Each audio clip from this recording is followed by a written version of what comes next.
مستك الأطباق من جرين واي من مجموعة بايوتيرم. طبعا المستك احنا عارفين ان كل مكوناته طبيعية 100%، مفيش اي بوتاس ولا مبيضات ولا حاجات ولا تأذي صحتنا لو ما اتشطفتش كويس، ولا تبوظ جسم الغسالة من جوه، لان المكونات طبيعية وقابلة للتحلل فمفيش فيها اي مشكلة.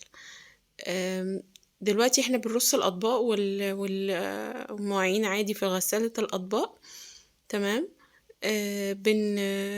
بنستعين بقى بالمستك، بناخد بس معلقة واحدة، هي بيجي معاها معيار، وممكن لو المواعين مثلا محتاجة تنظيف زيادة أو متسخة شوية زيادة بنزود نص معيار كمان. تمام. العبوة عبارة عن 500 جرام، بتكفي 50 غسلة ويمكن أكتر. تمام.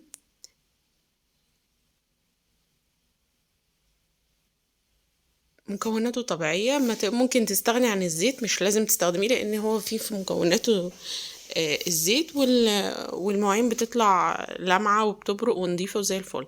وممكن نستعين بالملح بس، لان الملح بيساعد الغسالة عشان الماء العسر بتاع الغسل وكده، وعشان يحافظ على عمر الغسالة.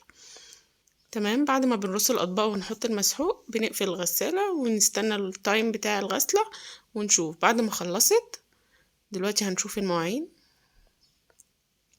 ما شاء الله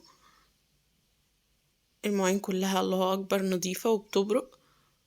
شايفين؟ بصوا الأطباق ولمعتها، بصوا كمان الكوبايات، اللهم بارك، جميلة جدا بتبرق، مش محتاج من غير زيت ولا أي حاجة خالص، فقط المسحوق بتاع مستك جرين واي. وبصوا شايفين جسم الغسالة من جوه، الله أكبر. تمام، يعني مفهوش أي مشكلة ومش بتأثر على عمر الغسالة.